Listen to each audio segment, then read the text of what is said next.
Discipline तीसरा point. मजदूर वो जिसको जबरदस्ती डिसिप्लिन में रखा जाता है। सर ये इतना बड़ा पॉइंट है ना डिसिप्लिन। मेरी 11 बजे क्लास थी यहां पे, मैं 10:15 आ गया था। 10:15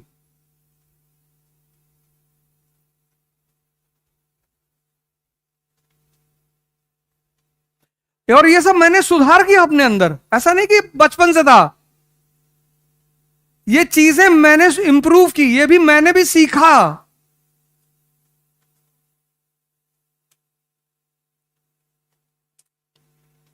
तो अगर मैं किसी से सीख सकता हूं, आप हमसे सीख लो। हम सब किसी ना किसी से सीखते हैं। इसीलिए तो जितने भी महान लोग हुए, सबसे पहले क्या ढूंढा जाता, इनका गुरु कौन था। बुद्ध खुद से थोड़ी एनलाइटेंड हो गए, किसी ने तो दिशा दी ना। डिसिप्लिन। हिटलर, ऑफिशियली हम कितना भी उसकी पॉलिसियों का विरोध करें, लेकिन पर्सनली जब हम उसको देखते हैं, सर उसका नियम था 3 बजे सुबह उठने का, वो कभी टूटा ही नहीं।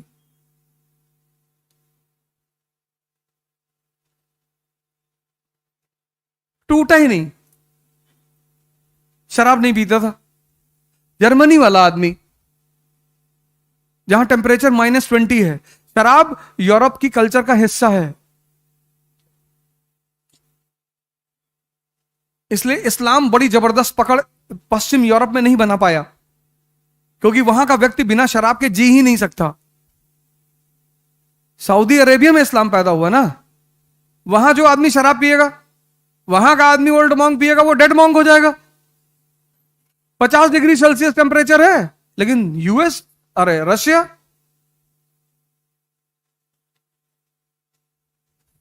डिसिप्लिन। आप 1 साल के लिए एक डायरी बनाओ अपनी, और अपनी डेली की रिपोर्टिंग लिखो, डेली। जैसे अभी वर्कशॉप करने आए थे, तो कुछ लोग ऐसे ही हाथ झुलाते हुए चले आए कि चलो पांडे आओ, कुछ चुटकुला उटकुला सुना जी, आओ चला जाए। सीखने आए हो यार, थोड़ा डिसिप्लिन में आना चाहिए था। एक डायरी ले लेते, एक पेन ले लेते, एक कॉपी ले लेते, कुछ तो ले लेते।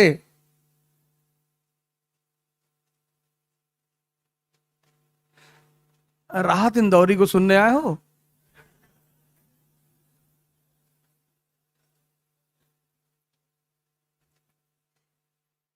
जो आज साहिब मसनद हैं, कल नहीं होंगे। पता है चचा, हिस्ट्री ही पढ़ाते हैं।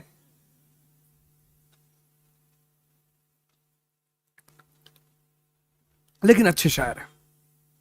अब तो बेचारे रहे नहीं थे, और बहुत अच्छे, बड़ा सरकार के विरुद्ध तंज करना एक कवि का, एक शायर का बहुत अच्छा काम माना जाता, करना ही चाहिए। प्रजातंत्र की सबसे बड़ी ताकत क्या है? अपोजिशन। एक किस्सा उन्होंने सुनाया, मुझे बड़ा अच्छा लगा। उन्होंने कहा, जब इमरजेंसी चल रही थी तो किसी मुशायरे में उन्होंने कहा कि सरकार चोर है, तो दूसरे दिन पुलिस वालों ने छापा मार दिया उनके घर पे। ये उन्होंने ही सुनाया। तो उन्होंने एसएचओ से कहा कि मैंने कहा है सरकार चोर है, लेकिन मैंने ये नहीं कहा कि कहां की चोर है। मैंने ये नहीं कहा कि भारत की चोर है, कि रूस की चोर है, कि ब्रिटेन की चोर है। मैंने ये नहीं कहा। तो सब इंस्पेक्टर ने कहा कि साहब आप हमको बेवकूफ समझ रहे हैं, हमको नहीं पता कहां की चोर है।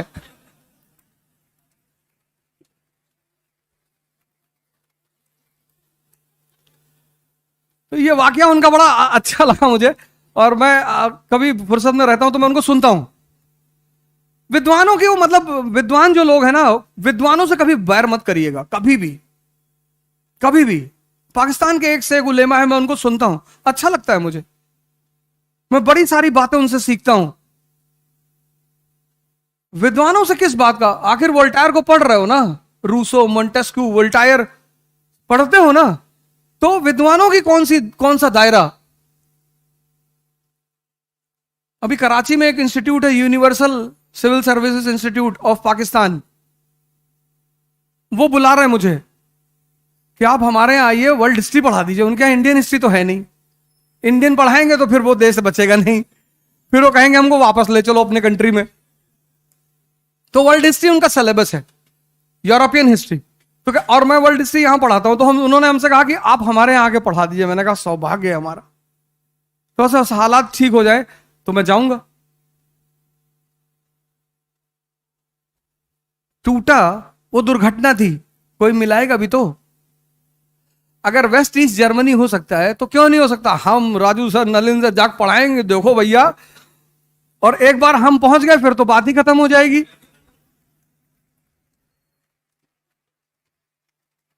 हम पहुंचे तो वहां डिसिप्लिन। आप, ये छोटी बातें हैं, बहुत छोटी। बाकी प्रीलिम्स मेंस इंटरव्यू तो बहुत बाद में आता है। देखिए 2 साल से हैं यहां पे, कितने लोग यहां बैठे होंगे जो 2-2, 3-3 साल से यहां तैयारी कर रहे होंगे। क्या फायदा, क्या फायदा?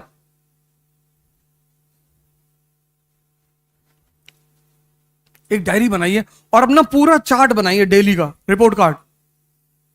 अगर आपका शेड्यूल नहीं है पढ़ने का, मत पढ़िए।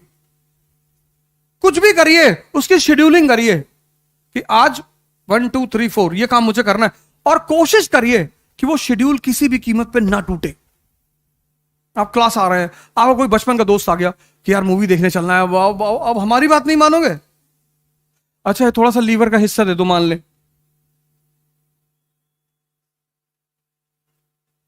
ऐसे बड़े सारे वाकयात होते हैं, अब हमारी बात नहीं मानोगे? अब यही सब होगा। अपने शेड्यूल को मत तोड़ो। तुम 1 साल ये बातें करके देखो, अगर तुम्हें रिजल्ट नहीं मिलेगा मैं फिर आऊंगा दोबारा। तुम 1 महीने के अंदर अपने अंदर चेंज देखोगे। चौथी बात, ये तो सामान्य बातें रही, संघर्ष, मन और डिसिप्लिन। अब हम आ जाएं कुछ परीक्षा की तरफ।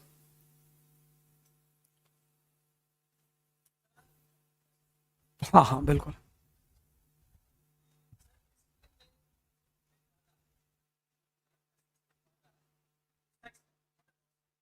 अच्छा अच्छा ठीक है, कोई बात नहीं।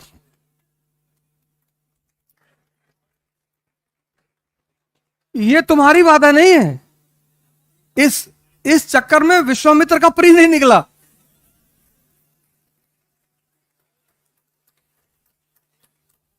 ये तो तुमने बहुत बड़ा मुद्दा छेड़ दिया। इस पे तो मैं 3-4 साल क्लास ले लूंगा। लेकिन लेकिन उसके लिए तुम्हें थोड़ा सा वेट करना पड़ेगा। मैं एक वीडियो रिलीज करने जा रहा हूं अपने चैनल पे, तो मुश्किल से हार्डली अगले हफ्ते में आ जाएगा। बहुत अच्छा सवाल है, एक युवा से अगर ऐसा सवाल है तो एक मैं आता हूं तुम्हारा क्वेश्चन। ये तुम्हारी बात नहीं है।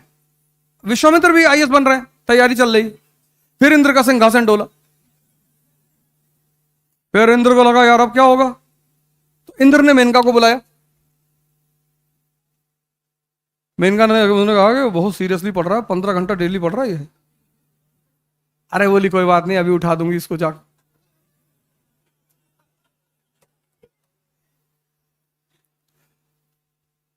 और जैसे तुम आंख आंख बंद करके सोचते हो, ऐसे विश्वामित्र बैठे थे और जाके उन्होंने चूड़ी ऐसे खनखाई, उन्होंने एक आंख खोल के देख लिया, ये लड़की खड़ी।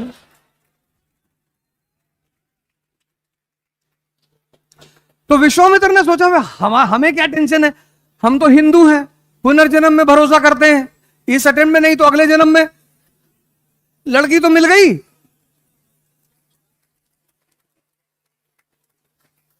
ऊर्जा है, इसीलिए इस देश में शिवलिंग को मंदिर में बनाया गया। उसके ऊपर कोबरा साहब, विज्ञान भैरव तंत्र एक किताब है, कभी तुम्हें मौका लगे जरूर पढ़ना। Conversion of energy. जो बच्चा है, बच्चा, वहां सेक्स हार्मोन एक्टिव नहीं है, इसलिए बच्चे की जो सबसे बड़ी तमन्ना है ना, वो है चॉकलेट। उससे बड़ी उसकी तमन्ना नहीं है। स्त्री उसकी तमन्ना नहीं है, पुरुष उसकी तमन्ना नहीं है, उसकी तमन्ना है चॉकलेट। फिर बुजुर्ग, उसकी तमन्ना बहुत है, ताकत नहीं है। तमन्ना उसकी भी है लेकिन ताकत नहीं है। पूरी सुन लो। ये जो युवा अवस्था है ना, अब बाबा रामदेव को समझ में आ गई ये बात। बाबा रामदेव को समझ में आ गई, तुमको परेशान कर रही है। उस आदमी ने ओवरकम कर लिया, 10,000 करोड़ का मालिक है। कपिल शर्मा के शो में आया था, किसी की हिम्मत नहीं पड़ रही थी उसके साथ एक्रोबेट एक्सरसाइज वगैरह करते हैं, किसी की हिम्मत नहीं पड़ रही थी उसके सामने परफॉर्म करने की। 10,000 करोड़। और कपिल शर्मा मुकेश अंबानी की बेटी की शादी में थाली उठाएंगे, बाबा रामदेव नहीं उठाएगा। मुकेश अंबानी की इतनी औकात नहीं है कि वो बाबा रामदेव से कहते कि मेरी बेटी की शादी में तुम थाली उठा लो, किसी गेस्ट को दे दो। मुकेश अंबानी की बेटी की शादी में एक बड़ी प्यारी घटना घटी। बॉलीवुड के जो कलाकार हैं उसको बुलाया उसने और कहा तुम लोग जितने भी गेस्ट आए हैं सबको सर्व करोगे। क्या संदेश दिया उस आदमी ने। पैसा होने से सब कुछ नहीं है, लेकिन यह बात वो सदगुरु से नहीं कह सकता था। ज्ञान सर्वोच्च है, तब भी था, आज भी है और कल भी रहेगा।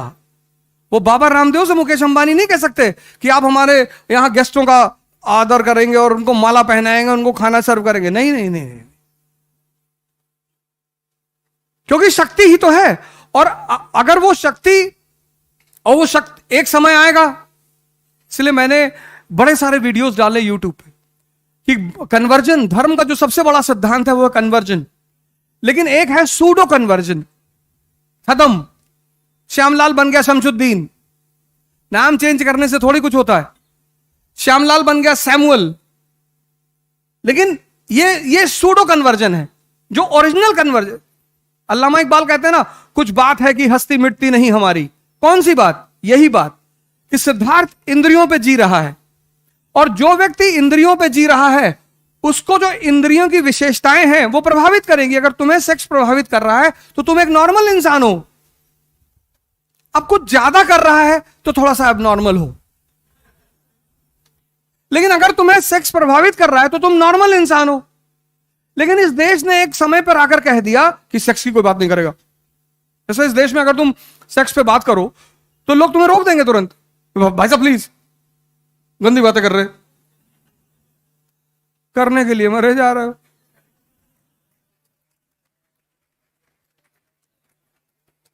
बात तो कर लो।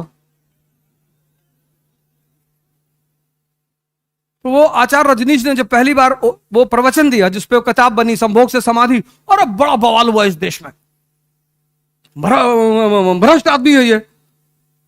यही एकमात्र देश है दुनिया का जहां दीवालों पे हर जगह लिखा हुआ है निराश पुरुष मिले। तुम इंद्रियों पे हो, तुम इंद्रियों से गवर्न हो रहे हो। अगर तुम सदगुरु जैसे किसी गुरु के पास, किसी, मैं ये नहीं कह रहा सदगुरु के पास, तुम्हारी चॉइस, तुम्हारी चॉइस, तुम्हारी पूरी तुम्हारी चॉइस, किसी ऐसे आदमी को तुम पकड़ो जो तुम्हें साधना करना सिखा दे। ध्यान, ये मन जो है ना, मन, इसकी कुछ विशेषताएं हैं। जैसे पहली विशेषता, विचार फेंकता रहेगा कुछ भी। तुम्हें दो चीजें कभी नहीं पता चलती, एक विचार आ कहां से रहे हैं। तुम 40 घंटा आंख खोल करके बैठ सकते हो, लेकिन तुम 4 मिनट आंख बंद करके नहीं बैठ सकते।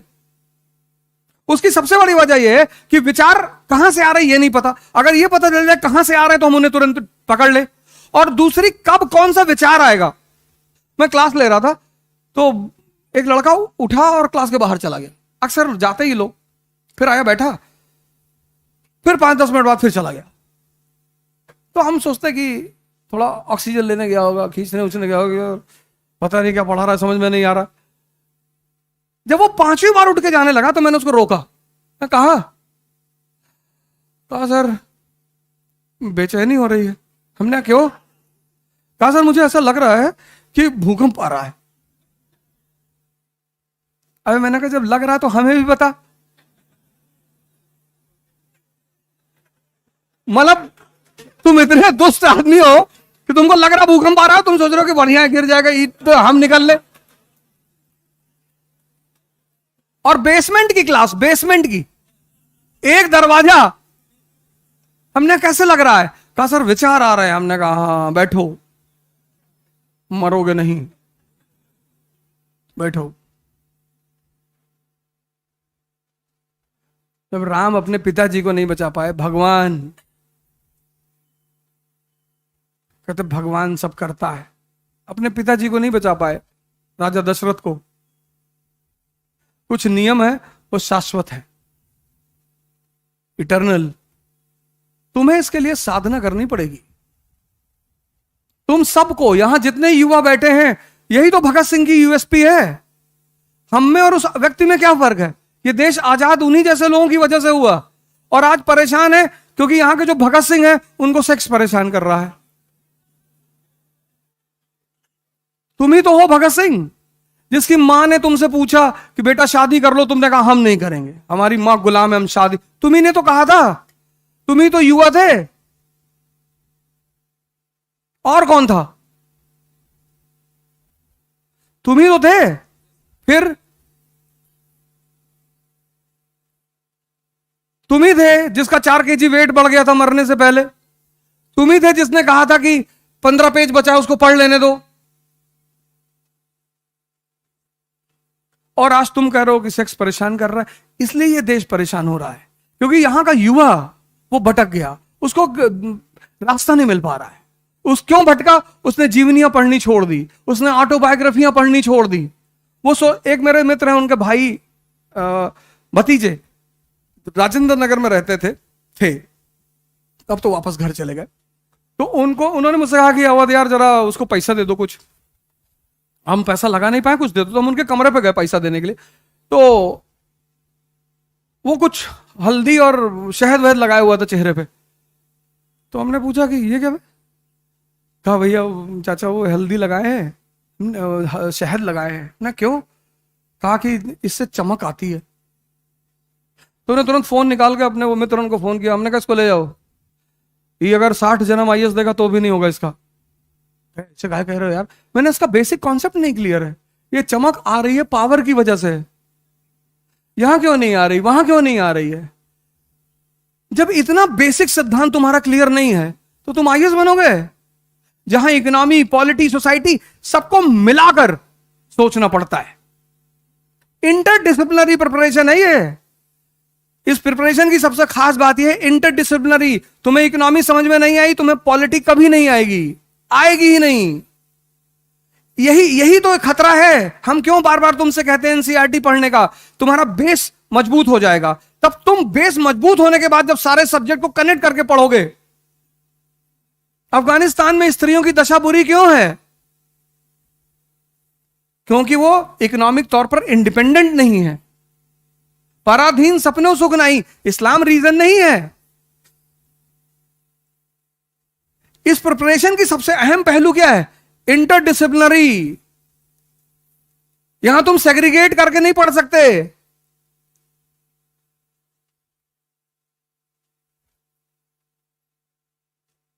और आज तुम ये बात कह रहे हो। तो मैंने कहा मैं पहली बात तो तुमको पैसा नहीं दूंगा।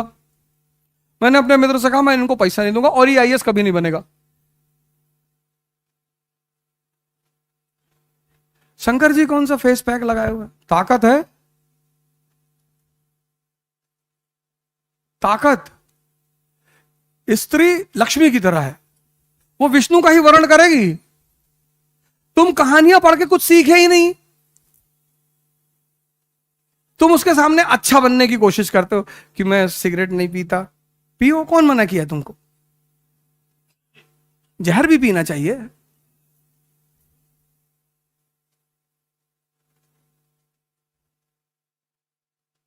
समुद्र मंथन से लक्ष्मी जी निकली, देवताओं और असुरों में झगड़ा हो गया, हम शादी करेंगे, हम शादी करेंगे। उन्होंने कहा लाइन से लगा बैठ जाओ, मैं डिसाइड करूंगी। स्त्री हमेशा डिसाइड करेगी। फिर जब दोनों लोग लाइन से डिसिप्लिन में बैठ गए, वो समझ गई पागल हैं। उसने दूर सागर में देखा एक आदमी शेषनाग पे लेटा। उसने कहा ये कौन है? बोले विष्णु है। बोले इसको पता है मैं बाहर आई हूं? बोले पता है। बोले फिर भी? जाके उन्होंने उनको माला पहना दी। इनविंसिबल है ना, ताकत। ये दोनों लोग देखते रह गए और माला ऐसे आदमी को पहना दी जो हमेशा लोड करके रखा हुआ है कि उल्टा सीधा बोले तुरंत डाल देंगे खटाक से।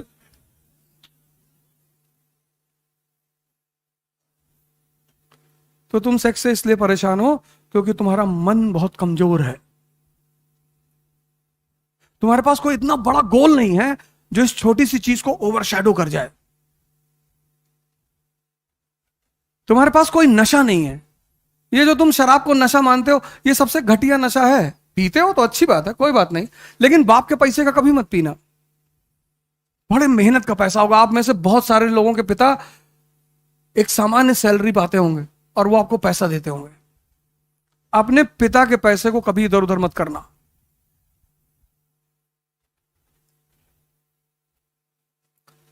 हम भी तो मिडिल क्लास से है ना। हमारे पिताजी पोस्ट ऑफिस में थे,